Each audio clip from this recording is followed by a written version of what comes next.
Before starting this review, I would like to say this. If you have not seen any trailer for this movie, know nothing about any major plot points of this movie, keep it that way and do not continue watching this review because I gotta talk about certain things about this movie. And if you want to go in as blind as possible, which I highly recommend, please do so because this is a good one to do that for.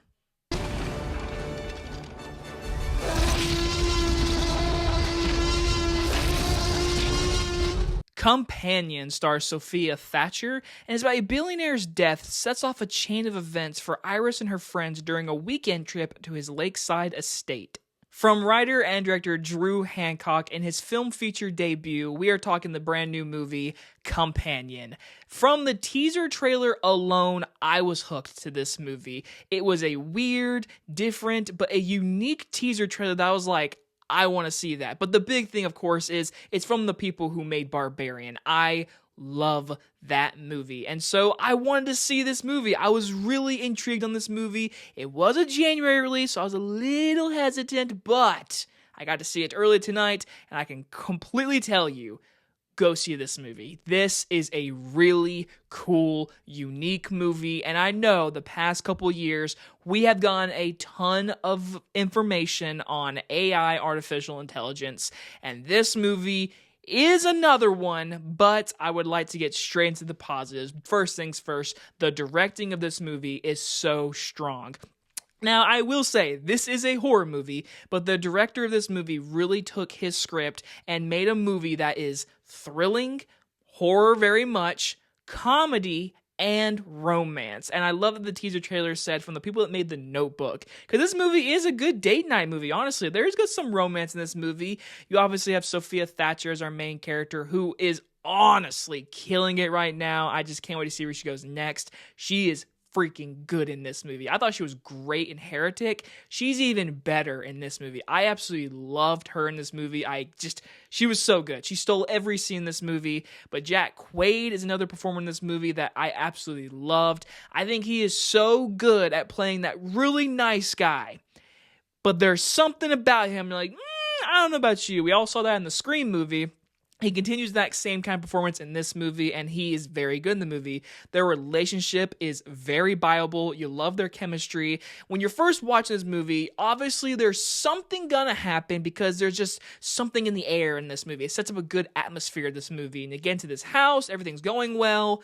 Something happens, and from that point onward, I was never bored in this movie. And the script does a really good job at, like, creating things and creating atmospheric things that are like, hey, this is gonna come back. It might be a joke, but it's gonna happen in this movie in a way that just feels so nice. Like, it's a good flow toward this movie because I was never bored. It's an hour and, 37-minute movie. It flew by for me. I was always intrigued with this movie, like I said. It's funny. I like all the actors that got in this movie. Everyone, this little cast we got. Lucas Cage, is that his name? Lucas Gage. Sorry, my bad, Gage. He's really good in this movie. He's always been one of those small performers in every movie you see him in. You're like, you're good. This movie, he just another performance. He's very good in this movie. Everybody is funny, dramatic, and it just always keeps you engaged of the thrilling horror side of this movie. And like I said, this movie is not a huge AI movie to where Megan was a very much in your face kind of, where it's like AI is in the air, AI is in our homes. This movie deals with it in a way where it gives AI a personality and it gives it something that's like, hey, we're not going to be in your face about hey, this is happening in today's economy, but it's more about the story and using AI to enhance the story and always keep you guessing, because there's something I've been saying this entire review because I didn't want to do what the trailers did. The main girl, Sophie Thatcher, is a robot. I'm not spoiling this because the recent trailer that came out spoiled this. And all of the marketing has changed to showing her as a robot. In my thumbnail, I'm going to make sure I do not show that poster with her white eyes. Yes, Sophie Thatcher is a robot. She's a sex bot with Jack Quaid in this house, and things are happening, which I will not spoil. I will not get to the reason of why things are happening. I dare not spoil that. But that's where it gets to my major, major issues. And honestly, it's not even the movie's fault. It's the marketing. that trailer that came out 4 weeks ago and has been in front of every movie I've seen these last 3 weeks. I swear, that trailer has been in front of all these movies.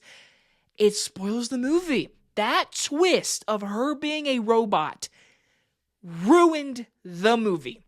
It ruined it. Now, again, I like this movie a lot. I can't wait to see it again. I can't wait to show people I know who don't watch trailers to see the reaction. Like, seriously, this movie does such a great job in the buildup of like, ooh, what's going on? And then it's like a mic drop. It's like, boop, there it is. But then again, I'm like, well, the trailer showed me. I know she's a robot. And again, I'm not going to blame the director, the writer, actors, or anything, because marketing is completely different. It's not even the same like studio.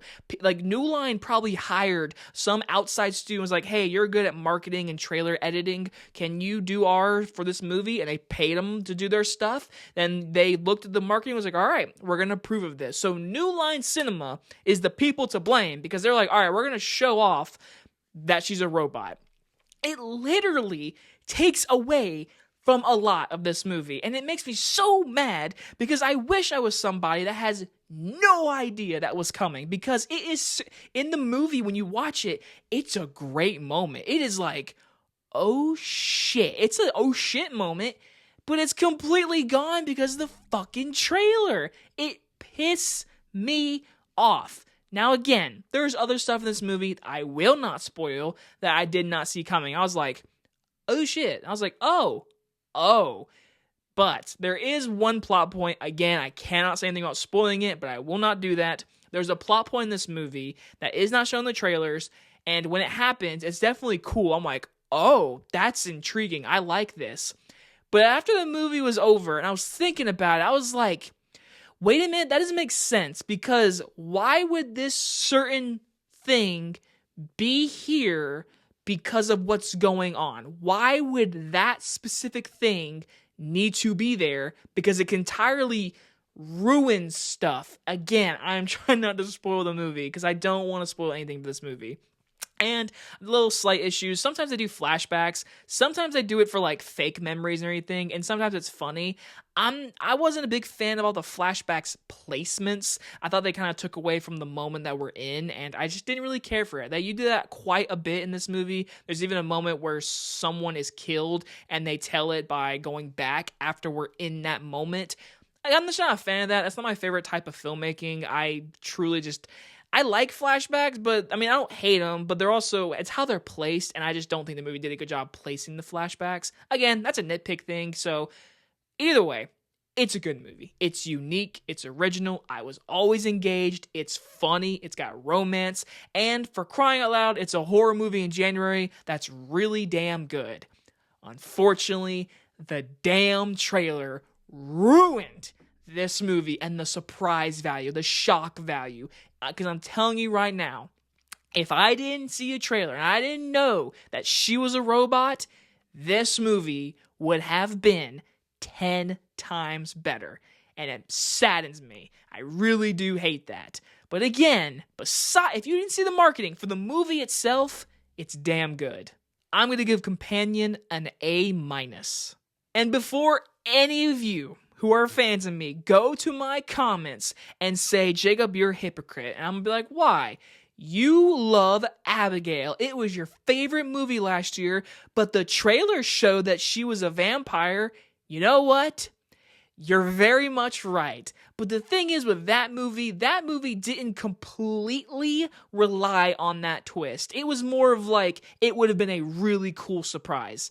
To me, this movie literally has an oh shit moment because of that reveal. But the trailer showed that. So to me, that's how I see these differently. I still like this movie. Do not get me wrong. It is the best movie I've seen this month, no question.